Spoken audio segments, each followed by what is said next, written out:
Hi all, back with more Conflict to Heroes. Solo Mission 4, Partisans, Take 2, Part 3.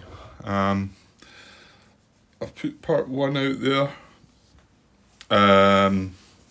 It seemed to be okay anyway. Yeah, I'm carefully looking for mistakes. Didn't see anything. I don't think there was any comments. I think there was something about something. It was not about the actual.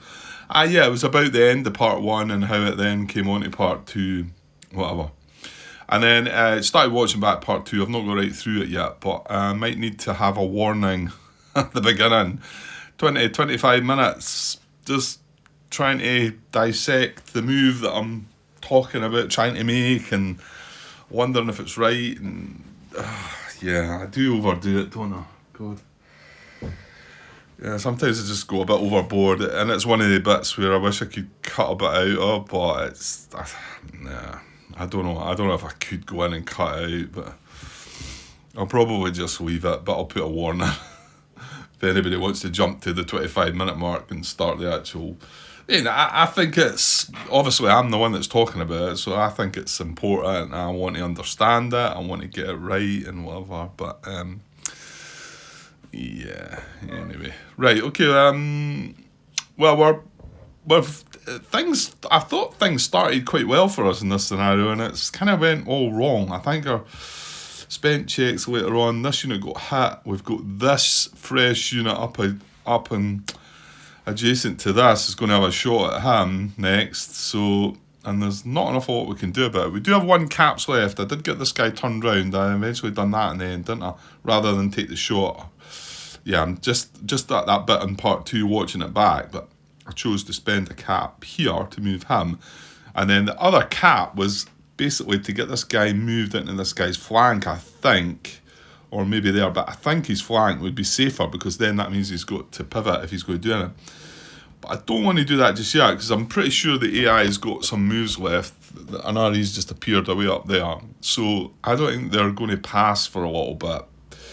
And I don't want to risk moving that in too close so that when there's a blue card pops up, then it's going to get him to react. So I'm going to leave that a little bit. It will be my turn, but so I think I'm going to pass. Before I do, I've kept meaning to say over the last few days, not that it's relevant to this game, but I started reading the new rules for Fields of Fire. And it's really getting me buzzing. I'm really wanting to get that game back to the table. And the rule book, although it's just the PDF version of the rules I've got, because they're releasing that, I want to say, they've said this year, hopefully, so I'm kind of hoping it might not be right at the end of the year, but you never know with these things. I'm just going to get the deluxe upgrade kit, whereas you can buy the full thing, but the rule book is so much better. Lots of examples. It looks really good. I mean, I didn't have so much difficulty with understanding the rules, but there was lots of little bits that were just not in the rules, and you had so many questions out there asking them, and it looks like there's a lot of these. I came across 2 or 3 things where I said, that's good, because that was a question I had asked in the past, or something I'd wondered about, and there it is, it's written in the rule book. It looks really good, and I think I'm going to be struggling not to get it to the table before the upgrade thing comes out. I wanted to leave it because there's obviously some counters that have been upgraded, I think, and obviously then you're going to have all the physical upgrade components as well. So I mean, if I was to play it before that came out, I'd be using the PDF rulebook and the original game components. So I'd kind of like to leave it, but it's just reading the rules. It really got me. Yeah, it's just such a good game, that, and I'm hoping, and what I've read of the rule book up to now, it really looks like it's going to be good. Anyway, right, okay, let's get back to this game just now. So I'm going to pass. I'm going to leave this one cap. I mean, there is a risk that maybe they get an instruction that they can't do anything and they do pass, and then we've left wasting that cap, I suppose, but. We'll take our chances, I think. Right. Okay. So back to them. So I'm going to pass. So it's more than likely this is going to happen. This isn't going to be good.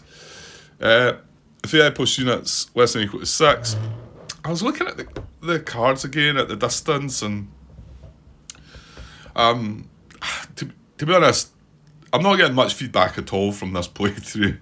There seems to be people watching it, but not an awful lot of feedback. So, I was asking if anybody had difficulty reading the cards and whatever. But I suppose I'm just going to have to make decisions like that for myself. And some people later on might come on and say, I can't see that card. And I'm like, I've recorded it like months ago or something like that. But I would like to kind of zoom in just a little bit like that, just to show you. I might try and do that a little bit just initially while we're looking through this. I think I was doing that at first, and I was looking about the map. So I'll maybe try and do a bit of that. So if AI plus units less than or equal to 6, now see, you can't then you can't see all the units, but I suppose if I'm going to zoom it back out and you're going to see. So 1, 2, 3, 4. I mean, there's more than 6, right? So now we've got, there's no close combat, however, there's short range. The first instruction is fire. So that's what we're going to do. I'll zoom back out and show you that obviously this situation here, this guy is in short range and he's going to take this shot on. Yeah, it's not good, but... So it's going to be a 3. He wasn't getting anything extra from the card. A 3 plus a 3 for short range. So it's 6. We are, however, in heavy woods, and he is in our front. He is attacking from the front, so that's 14. So that's 6 against 14, so he does need an 8 to hit, but yeah, it is also doable. Well, an 8 can be tricky to get, hopefully. Right, here we go. And he gets a 9. Yeah, starting where we left off, I think. Not good. Right, so this guy's hit. Draw a hit counter for him.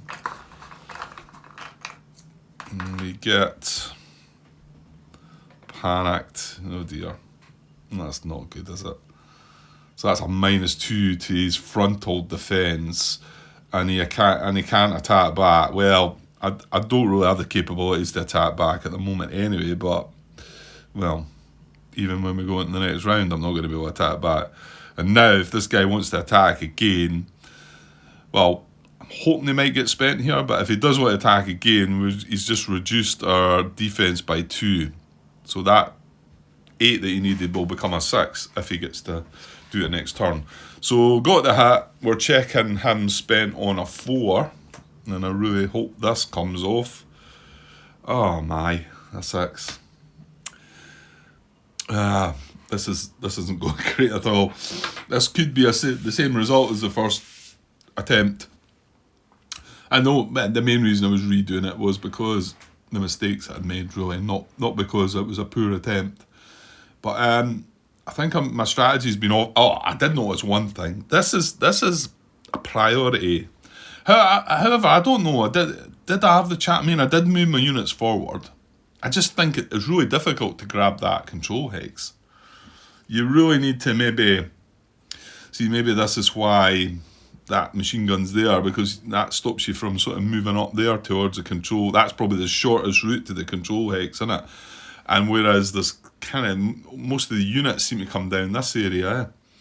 But yeah, I've had no chance of going for that. So right, anyway, he's not spent, so this guy's in a lot of bother, I think. Yeah, he's in serious trouble, and there's nothing. Hang on. I do have 1 cat left, and he can move. Oh, no. I've only got 1 cap though, because if I wanted to move in there, it cost me 2. Because of the heavy woods.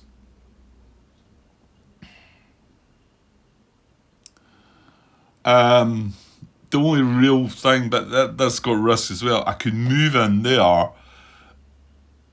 Oh, well, hang on, Grant. I was going to say I'd move in there and turn to face his flank. But then I'd be in this guy's flank. This guy would be in my flank. However, I could move in there and face that way. and then he's firing at my front. Mind you, my front, wait just now. My flank's slightly better, isn't it? So my flank is 12.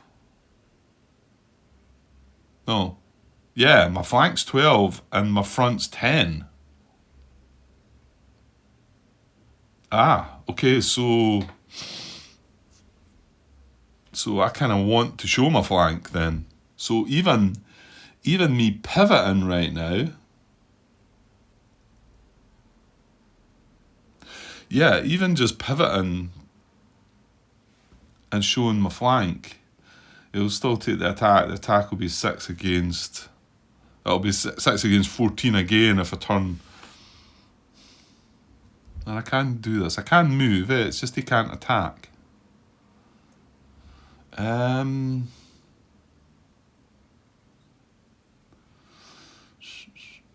So is that better, or should I move?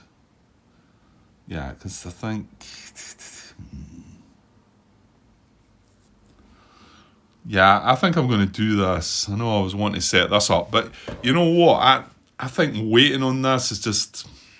That's not going to really work either. So, hang on, he was facing that way. If I face that way, is that...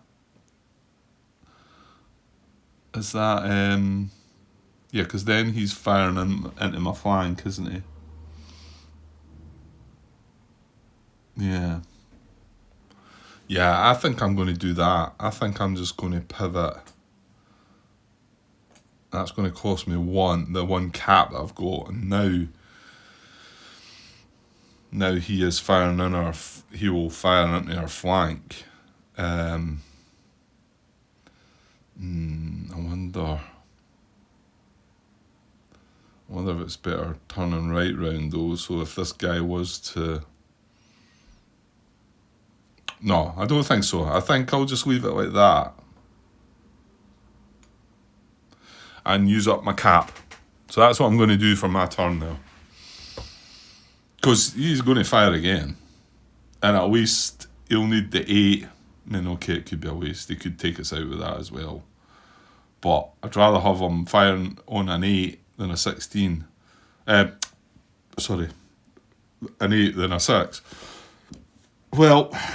Hold on, Grant. I mean, you could make it even harder for him by moving into here. But then we got a blue card. This guy might fire that way. Well, move into there and face that way then. Or... No, it would have to be... It would have to be that way, wouldn't it? And now if this guy wants to attack us, I mean, we're moving into an open hex there though as well. Which is taking 2 of our defence away. No. Yeah, I just wish I can't move into there. I've only got the 1 caps.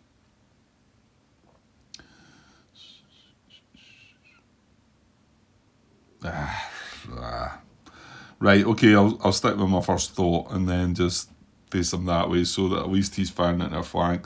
Hopefully he gets one more shot, he doesn't hit us and then becomes spent, and then we can sort of relax a little bit. Well, I'm sure this blue card, the deck's going to be about reshuffled soon as well. There's not much left of the deck. Right, I'll go with that. That's me spent my last cap. Okay, so back to them. Right, here we go. Right, track's going to move first.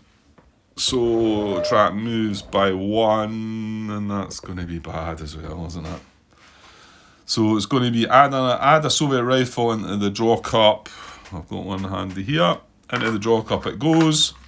And place an RE on hex G18. And now, I don't think that RE's moved, so it's the same hex. So, I want to say that.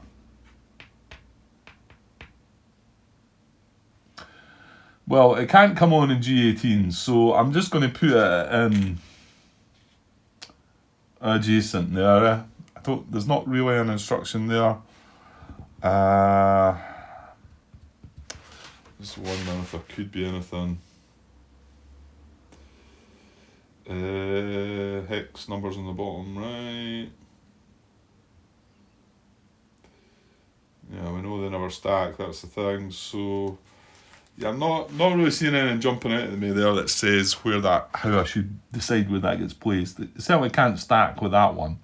So my guess is it either goes. I mean, at first I thought there, but that's not really an entrance hex. It'd have to be there or there. That one's in the better sort of behind all the woods and that. So I'll put them there. If somebody knows it, something that I don't and it should be decided differently, let me know, please. Okay, so I'm going to make sure I move this on. I'm always worried about doing that because I want to read it first before I move the thing. Right, so that's done. So we have moved the track, and then we do have short range, so again it's going to fire. So it's just, well, let's just make sure. It's 3, 6 because he's at short range, and he is firing into our flank. Now our flank is 11 plus 1, because we're panicked, and another plus 2, so that's 14. So it is indeed 6 against 14. So he does need that 8 again. Hopefully this has all been worthwhile, and he's not going to roll an 8 or a 9 like he did before. 5. Okay, good. Well, that wasn't the 6 as well that would have got us, but however, it was much more likely a 6 over an 8, wasn't it? Right, now the big one. Let's get this guy spent. Right, check on a 4. Come on. Oh, you're having a laugh. Another 6. Right, okay, well, maybe we can survive again. Right, well, we passed. Well, there's nothing at all we can do now. So, back to him. Well, first instructions, rally. So again, we've still got short range. Rally or fire. So he is going to fire. Because the rally, he's not hit, so he doesn't need to do that.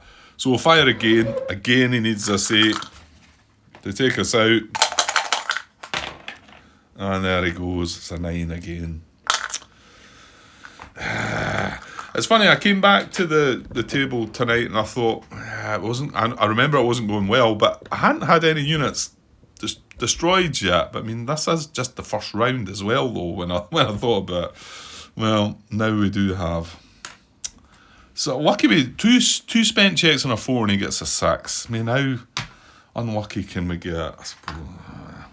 Right, so that unit goes on our cap track on the 6 spot, wasn't it? 6 we were getting. So now we're only going to get a maximum of 5 for the rest of the mission. Well, he's done his thing. Yeah, I bet he gets spent this time.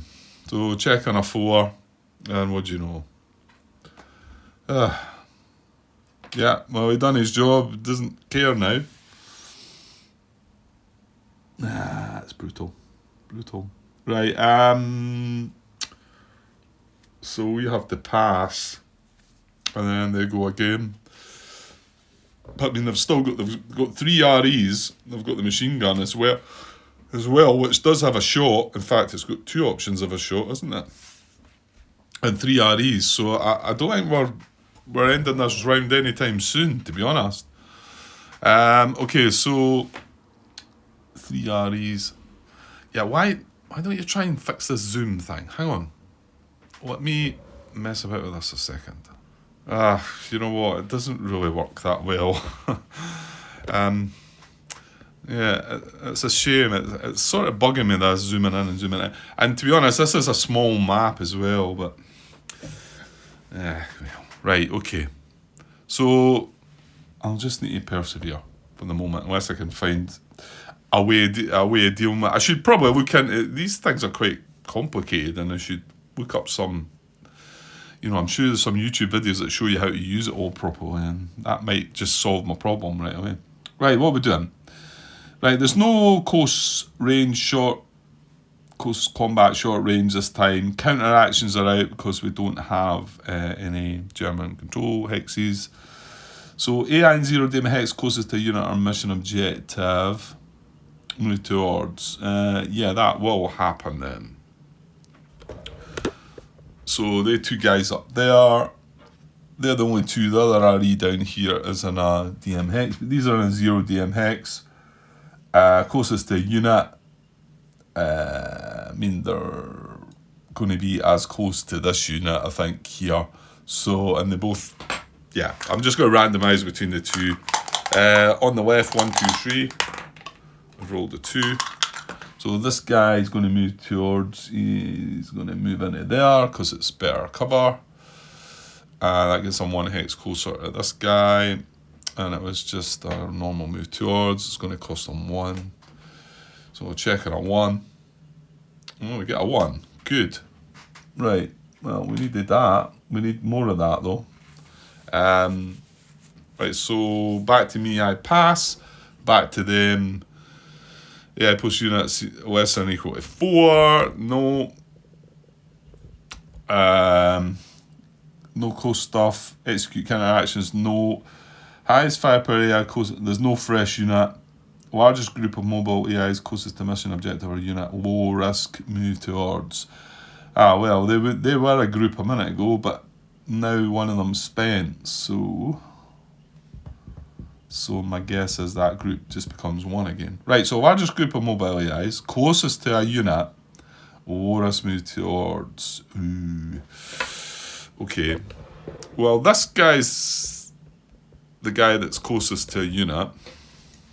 And as for the largest group of mobile AIs, yeah, like I was saying, they were a group.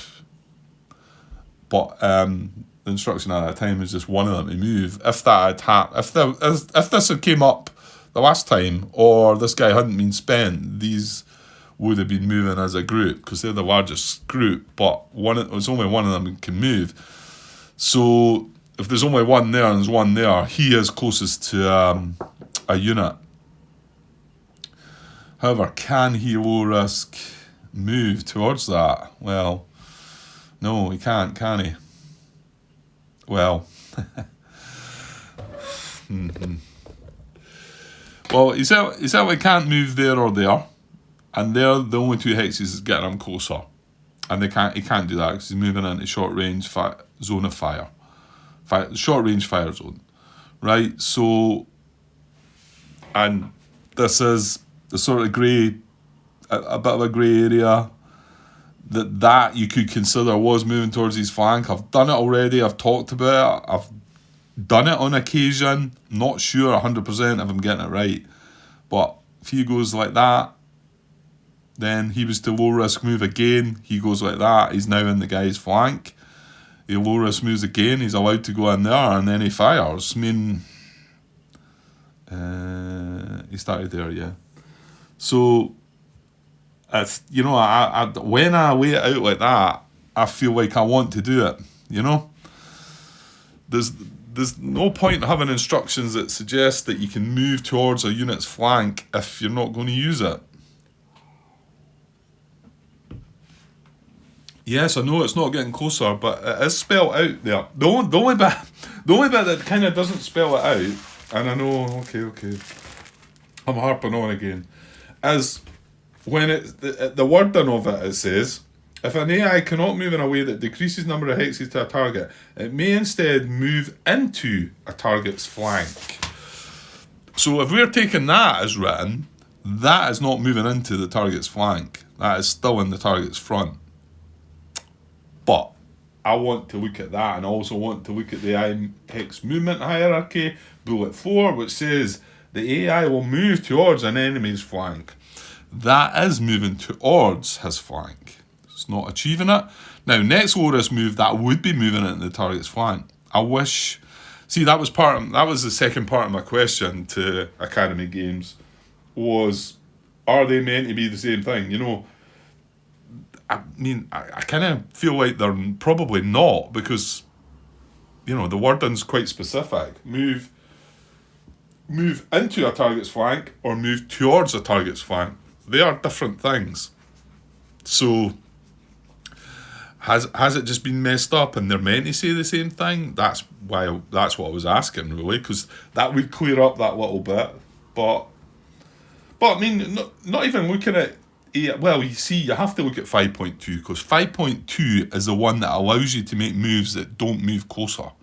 So 5.2 is the rule that allows that, and that's the one. Well, actually, how did I brought that up? How did he word that? Hang on. Right, okay, this is probably more for me than anybody trying to watch through this. Yeah, I'm going to, this quote again that was made by the designer, and again, this post was back in 2016, so, and this is before the rules got rewritten, and this 5.2 got put in. I know I've spoken about this before, so the quote is, in section 5.3, which is, like I say, this is the old rules, the rules for toward say the AI may sometimes move into a hex that is the same distance from a unit. If a unit cannot low risk move into a hex that is closer, it will move into a hex that is the same distance but closer to an enemy's flank if it can. So it will move into a hex that is the same distance but closer to the enemy's flank if it can. That is that move there, okay?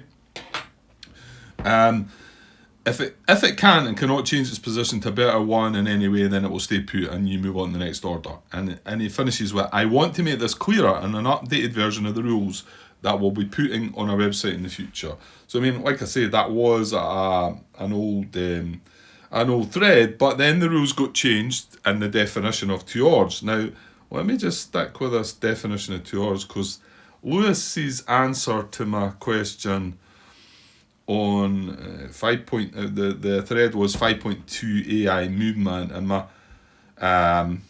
my question was, yeah, I was wondering if move into a target's flank was the same as move towards a target's flank.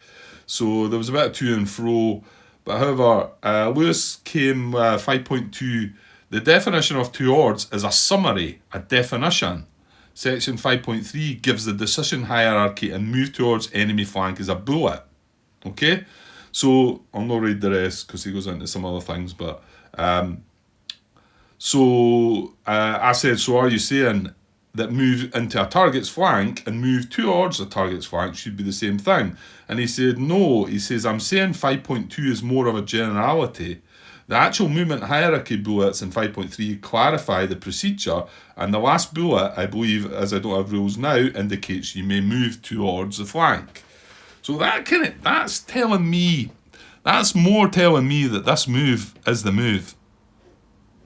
Because he can't move anywhere else. He can't do a low risk move unless he can do this. And I'm going to move this guy here. I'm going to start doing what, if I'm getting towards the target's flank, then I'm going to go for it. I know, I think I've done it a couple of times already. Did I not make this move along here when, the grey area to this one was, I'd love to go and ask that question about furthest from, if you find an ineligible target, can you then go further to find the next furthest from you're closest to? Yeah, okay, we've done enough of that, Grant. Yeah, I think like I concluded with in part 2 there, I think I could probably quite easily set up a few examples and record them and try and do them quick so that it's not too long a video that I can maybe entice some of these guys that know the rules into coming and having a look at it. And maybe I'll put a thread saying, look, with a link to the video, you know, maybe could do with some help with some answers to this, but I've created a video footage of it. Because taking pictures and then typing it all out and whatever, that's more work. This is easier if I can set it up. So, I think once the scenario finishes, if I've got the time in between and I don't want to rush onto the campaign, then I'll maybe try and do that. We'll see. Okay, so I'm moving that guy to there as a low risk move towards this guy's flank who was his closest. He's not moved further away. And in actual fact, right, hang on. Because I better just check, because he is in a fire zone, isn't he? Because, well, what I'm saying, if this was an open hex, I still think that's the move. I still think it's legal to make that move. Because he's in a fire zone, he will move into a non-fire zone hex first. Well, in actual fact, he could achieve that by going backwards, but we know he'll not increase this distance. We know that. And then we'll move into a fire zone that has the same higher DM as the starting hex. Well, that is doing that, but that's not what I'm following. What I'm following is I can't move closer. I can't move in. Well, yeah, but that achieves nothing. If all I'm doing is moving into the same DM, that's not doing anything.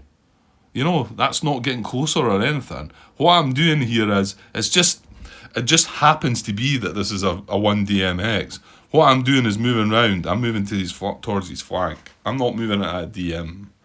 That's not what I'm achieving here. Okay, I'm not going to go on anymore. Right, so checking a 1 for him. And this is the last card of the deck, and that is a 3. So I need to shuffle the order deck up. Right, that's the deck shuffled up.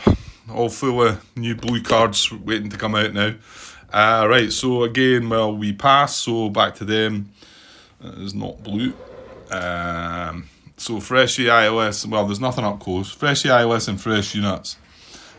No. Hit AI, there's no hit AI.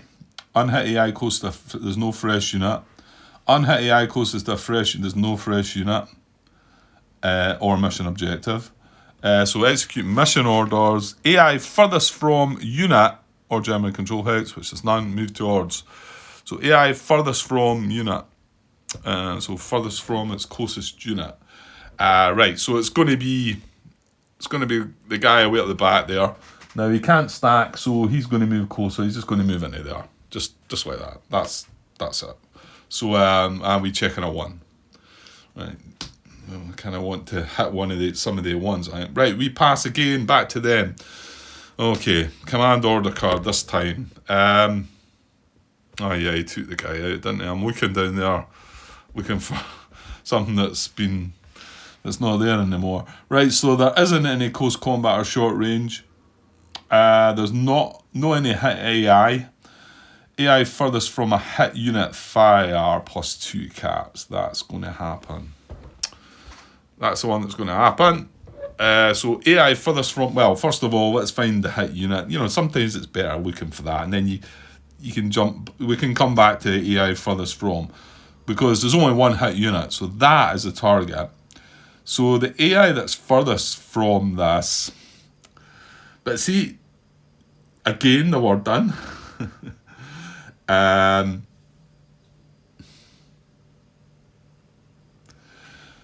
Oh, and what I mean by that is it's furthest from closest.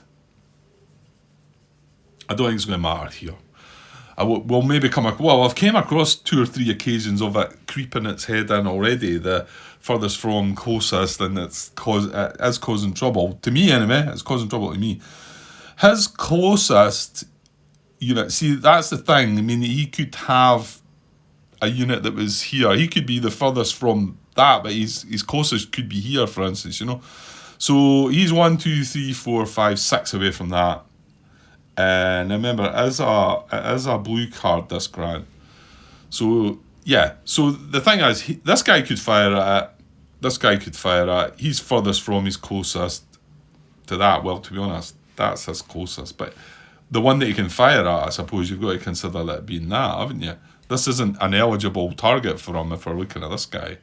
Because it's I would have to pivot to get at him. So we can't do that. Yeah, so, and this has got to be the target because it's hit unit. So he is going to fire against that. 1, 2, 3, 4, 5. He's in range. He's got an attack rating of 3. This guy's in a light woods, but he's firing into his front. So it's 12 plus 1 for the light woods is 13. The hit marker's on there, that's fine. 13, so it's 3 against 13. So that's quite good for us. I think that's good because he's... Oh no, he has. He's got 2 caps. I thought there was no caps involved, but there is. Yeah, furthest from hit unit, 8, fire plus 2 caps. So it's going to be 5 against, what did I say, 13. So it's that horrible 8 that we've been rolling quite a lot recently. Right, okay, so he needs an 8 or better. Oh, dear. Yeah, this might be a quicker mission than I think. That guy's now dead as well. Ah, this is awful. This is worse. This is worse than the first playthrough. We're getting slaughtered. So that's done. See, again, I've spent all my units and they're just not willing to stop. I mean, I have to say they've got lucky, and then they get shots like that. I mean that's like us spending 3 caps, by the way, that card. You see the amount of cards that they get like this. They benefit more from caps than what we do. Definitely. I mean, there's been a couple of times where this is getting to fire, and it's 4, and it's a cap. That would be 4 caps for us. We only started the mission with 6 caps, and they're firing left, right, and centre. I mean, they have got lucky with the spent draws as well here. And there's not a spent draw needed for this because it was caps. So back to us, we pass. Back to them. What more damage can they do? Fresh EILS and fresh units? Well, no.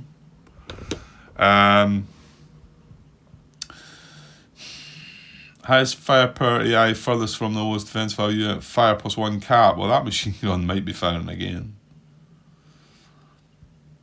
Let me see. Well, there is a couple of options here. No, there's not. Because it's highest firepower. I was looking at this guy can fire here. But remember, they're always classed as the lowest firepower while the REs. This guy's going to be the highest firepower. He's going to be the only unit that can make fire, basically. So he's the highest firepower AI, furthest from the lowest defensive value unit, which is down here. And I'm not looking at different defences because that is the only unit they can fire upon. I don't need to sort of work out that, oh wait now, he's a lower defence because we can't fire at him, okay? So check range, 1, 2, 3, 4, 5, 6, 7, 8, 9, spot on. We've checked the line of sight on this already. Yeah, I have. So I'm not going to mess about with it. So it's fire +1 cap, so he's 4.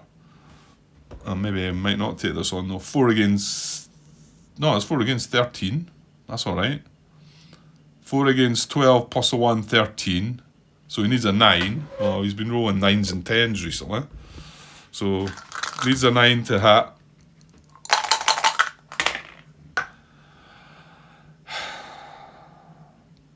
No comment. The scary thing about that is if he needed an 8, that was another one away. So it was definitely a 9. 4 against 13. Yeah. Wow. Another hit. Another double 6. Cow run. Well, that increases our defence. That's actually probably quite good. Well, it's still a hit marker, and we can't really fire, but we can sit there and try and get rid of it, I suppose. Ah, dear. Right, and then he's going to check on a 3, but I'm not holding any. Oh, dear. They're just playing games. Just messing about with us. Right, back to us. We pass. Back to them. They run havoc. This guy can he can shoot again. Yeah, he never got spent. So what have we got? Nothing up close. AI closest to a fresh unit. We've no fresh unit. Highest firepower AI closest to the lowest. It's the same one, isn't it? Fire even if long range +1 cap. Highest firepower AI closest to the lowest defense value unit. Fire even if long range +1 cap. Yeah, it's the same shot. Because again, it's highest firepower. We can't consider the RE. The only good thing is, well, he's still getting the +1 cap, but we have increased our defence by 1. We get a +1 to both sides of our defence. So we are 12 +1, 13 +1 for the Woods, 14. He's getting a +1, so it's 4 against 14. So he's going to need a 10 this time, but yeah, and it was even if long range. Well, he's not long range. Yeah, and he's +1 cap. So as a 10 he needs. So a 10 to take this guy out now. 7, okay. He lowers the die roll a little bit at long last. Right, can he get spent this time then? So checking on a 3 again. Yes, he's spent, but well, I think we're really up against it now anyway. So back to us, we pass. Right, he's got 2 fresh RE, and he gets a command card. Right, there's nothing up close. Execute counteractions don't apply. Hit AI, there's none. AI closest to the lowest defensive value unit, fire plus 2 caps. Plus 2 caps this time. Right, but hold on though, because this can be anybody. Yeah, our units are gone. Well, this guy's here. And this isn't a furthest from thing, so it's AI closest to the lowest defensive value unit. This guy is a 13, but this guy is a 14. We've only got 2 units, haven't we? Yeah. So we've got a 14 here. So this is the lowest defensive value unit, so it's going to be this guy that's going to fire this time.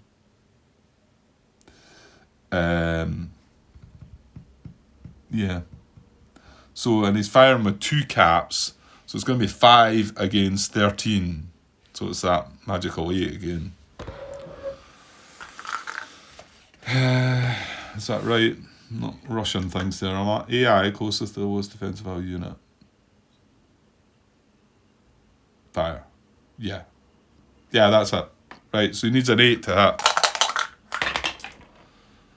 And there we go again. Another hit. I'm not even going to get through the first round here.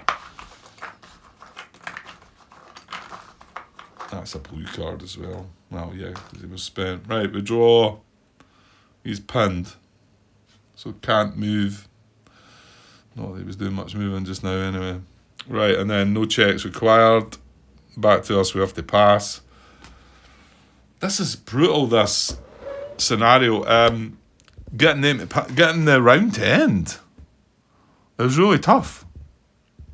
I keep looking again in case I've missed something, but I mean, I've done it all in the last playthrough and nobody, well, like I say, I haven't really getting many comments. Don't know if I put folk off or might just be the game maybe, I don't know.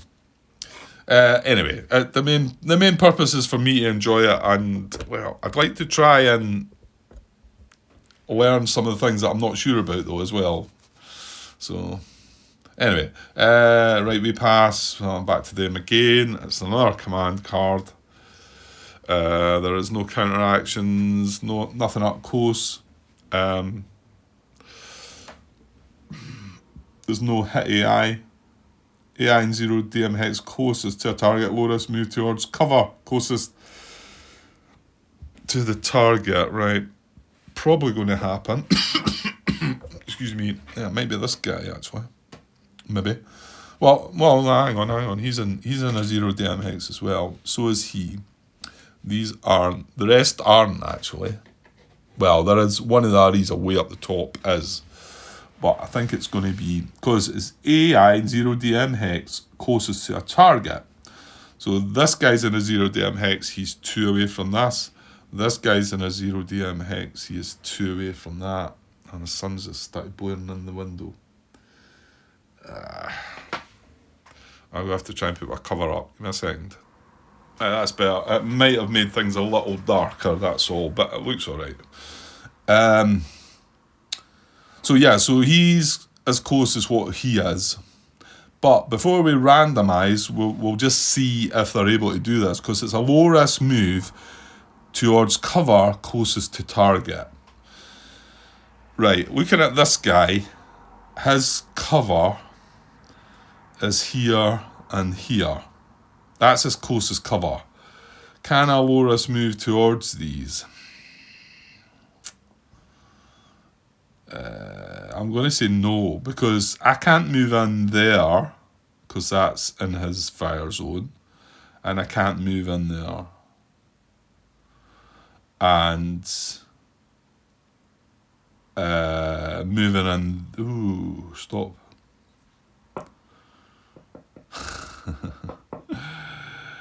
Well, maybe some more questions. Let's just look at what I'm thinking here. Maybe you're looking and thinking the same or something similar. We'll come back to the other guy in a minute. So the target here is his closest cover. And his closest cover is either there or there. Now, when a non-unit, and I thought about this yesterday actually, if you consider a mission objective, which is a control hex, or here, or in this case, this is the actual target is the actual cover, so it's the light woods. How can you possibly go on about if you're going to consider flanking, you can't flank the woods, can you? You can't flank a mission objective. I thought about that yesterday when I was looking at the mission objective, low risk moving towards it. So I suppose you've got to kind of just wipe that one out and say, well, you can't move into its flank. There's not a flank to these woods here, or if it's these woods. So I don't think that one comes into it. But let's just say this is the target woods. I don't know how we would decide between the two as well. I think I spoke about this. These are other little questions that I'm sure all the guys that play the game just sort of say, well, that's the woods. You know, they just, not so much Rule 42, they just get on with the game. And here's Grant wanting to know which one it is. I mean, I suppose I would have to randomise between the two. They're both as close to him. And the fact that becomes the target, I kind of need to know which one it is, don't I? And we're looking for the cover that's closest to that target. Well, they're both the same. So I need to know that. Let's just say it becomes that one, right? I'm not sure it matters here anyway. So we want to low risk move towards that. But here's the thing. No, we maybe can't actually. No, because we're still going to be in this guy's fire zone, aren't we? He's still going to be in that fire zone. What I was thinking was that he might be able to move in there because he's in this guy's fire zone just now, and if he moves in there, he's not getting closer, but he's removed the fire zone. However, he's still in this guy's fire zone, so I don't think that counts. Remember, if the AI is in a fire zone, the AI will move into a non-fire zone hex. So if this guy wasn't here, I think that would be a legal move. And he would probably turn his face in like that. However, by doing that, we're still in this guy's fire zone. So that doesn't come into it at all. And that was me considering this cover hex, so. But it still moves us, it still does that. And we're not moving further away from our target. We're keeping the same distance to our target, because that's our target. And then we're just removing the fire zone. Yeah? I like that. I like that anyway. But again, would I be 100% sure that was right? No, absolutely not. Anyway, I get the impression that although there is a lot of questions out there on low risk move, etc. and whatever, I think a lot of the guys that play this game have just learned to Rule 42 or just make a decision, you know, just do it and get on with the game. And then, yeah, I'm sure some people that have maybe started watching some of these videos of that have just switched it off and thought, look, just get on with the game, Grant. Just get on with it. You don't need to know that. Well, you know what? There's not a rule book here for nothing, right? That's all I can say to you. These rule books are created, and Lewis did bring it up that Rule 42 is in the rule book, right? Which is a fair point. I don't know if I've spoken about this before. Actually, that was part of the comment that he made there. So I should have read that all out. I just didn't want to read it all. Rule 42. It's on page 10, and it's Rule 42, common sense answer. A mission may create a unique situation that the designers did not foresee. These unique situations may on rare occasions give an order to the AI that is not in the best interest. While we encourage you to let the AI play out and hopefully surprise you with unexpected actions, feel free to allow your common sense to override an order and go on to attempt to execute the next order. Secondly, the AI logic is very flexible. Do not worry about an order's details if you're not completely sure of how to interpret it. Again, in this cases, execute the order in what you think is the AI's best interest. Designers note, if you have any additional questions, the answer is 42. There you go. So yeah, I mean, it is in the rule book. Okay, I get it. I think there's quite a few games came along since then that have added something like that. Look, feel free with your discretion if you think the AI's, because they're difficult systems to make an AI system that'll do it all. Yeah. I can only say that I think Mr. Butterfield's games are you don't really get that, and I don't think there's a Rule 42 built into their rules. I don't even think it's mentioned. Maybe is it? Maybe it is. But they're far detailed solo systems, and mainly talking about Enemy Action Ardennes, Enemy Action Kharkov, but even the DDS series as well.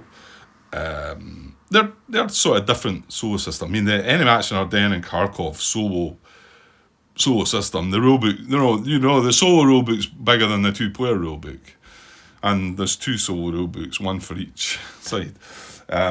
Anyway, okay. So yeah, I know Rule 42 is there, and but it does also say what we encourage you to let the AI play out and hopefully surprise you with the unexpected. That's what I want. I want surprised by the unexpected. That's what I want. But I'd also like some answers. But I mean, maybe the answers to these questions are what the designer's note just says. The answer's 42. Get on with it, Grant. Fair enough. Okay. Right, so I don't think that one works. So does the other one work? Can this guy... Well, where's this guy's cover to start with? Because remember, it's his closest cover. Well, his closest cover is that hex there.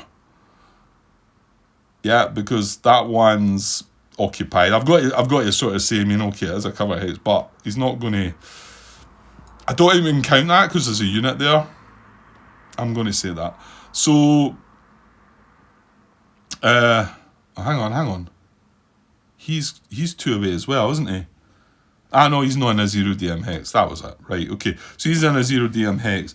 Can he move towards that cover? Well, he could move into it. Now, yes, this could work. Because let me just come back to this one again, because I've took my eye off the ball a bit. Because this is the target, this guy wants to move close to this. Now, it doesn't actually say enter it. It does say move towards... Well, actually, no, it says move towards cover closest to target. I've got to believe that if you can move into that cover, then you're going to do it. And is that not how you would read that? Move towards the cover, move right into it if it's, if it's an option. We know he can't do that because he's then moving into his fire zone short range. Okay, this guy, however, he wants to move closer to this.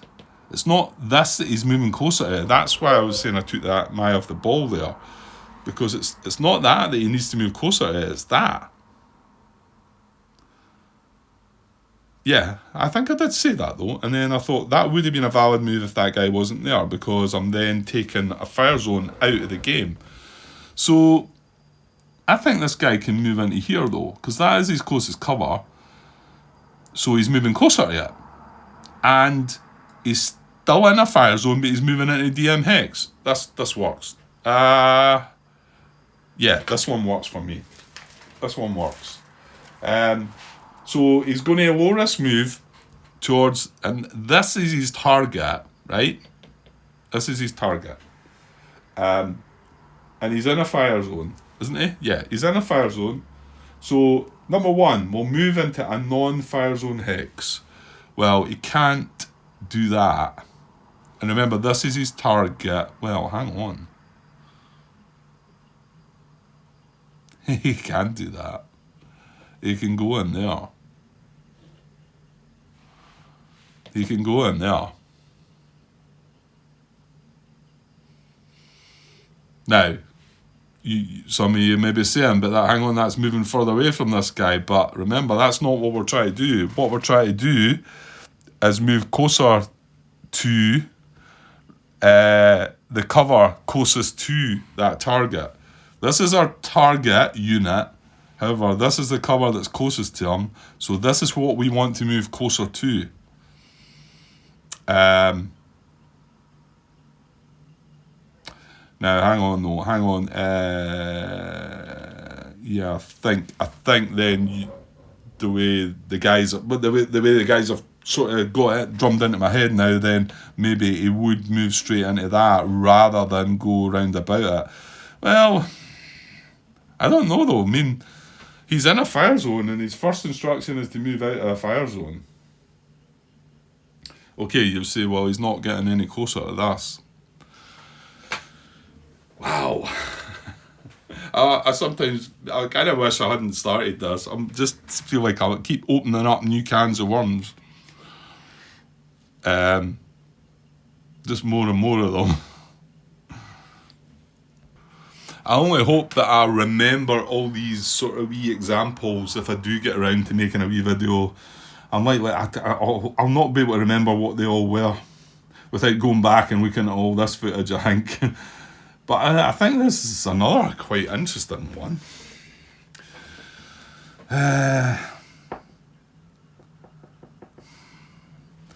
So that's our target.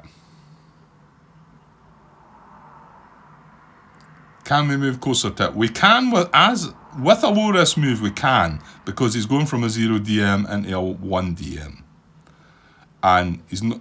Well, and he's getting closer. Sorry, I was just about to say he's not getting closer, but he is. He's actually moving into the hex. And the reason it has to be a 1 DM, in my opinion, here, is because he's in a fire zone, and he's moving still into a fire zone that has the same or higher as the starting hex. And he's achieving the movement 1 towards.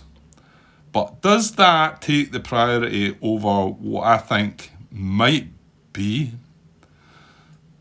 the priority? It's certainly number one under the AI is in a fire zone. The AI will move into a non-fire zone hex. This is a target. He can move into there. He's now not in a fire zone, and he's not moved further away from the target. He's not moved closer yet.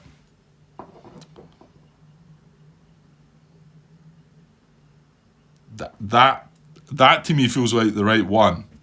Now the one I was asking before was not being in a fire zone and moving into a fire zone and ending up in cover. Is that not the same? Is that not... Well, it's not the same, but it's the opposite, you know? I'm in a fire zone.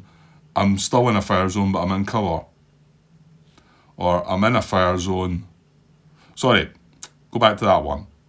I'm in a fire zone. Now, I'm still in a fire zone. I've moved closer to my target, and I'm in cover.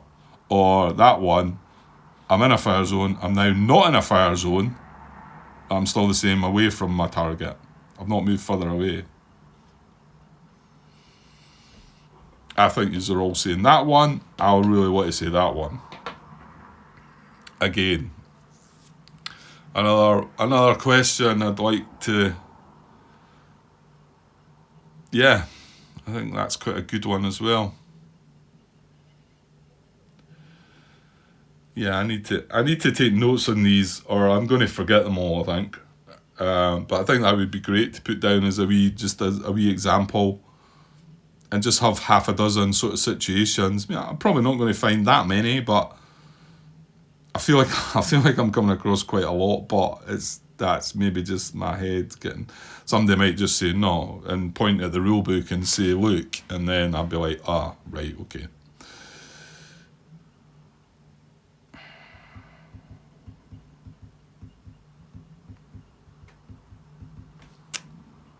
Okay, what I'm trying to force myself back to now is back to the bit when I had my argument about what I've said and what I've asked Academy Games, and I've said that I've accepted the fact that I believe you guys to be right about what you're saying.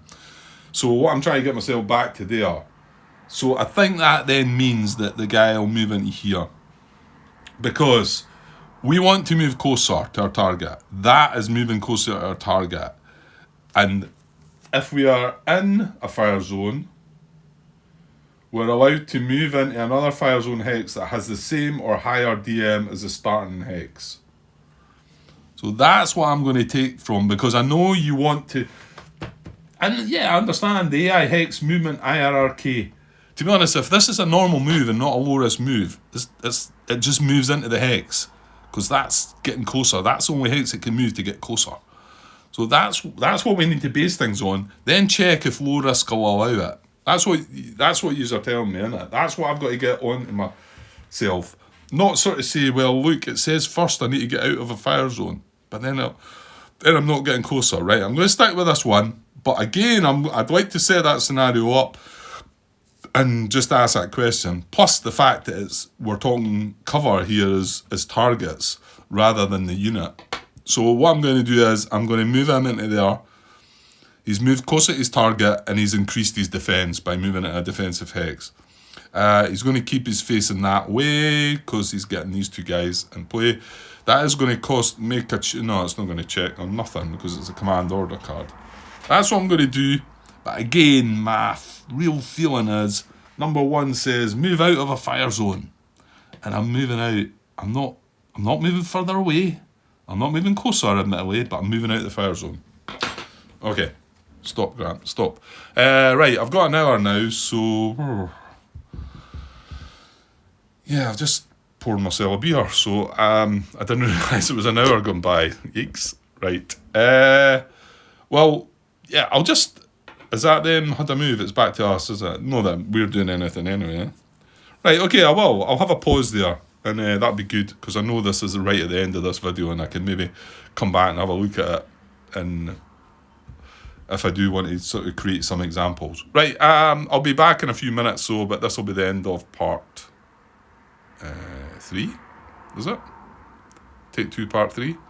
Yeah, I'll be back shortly. Okay, cheers.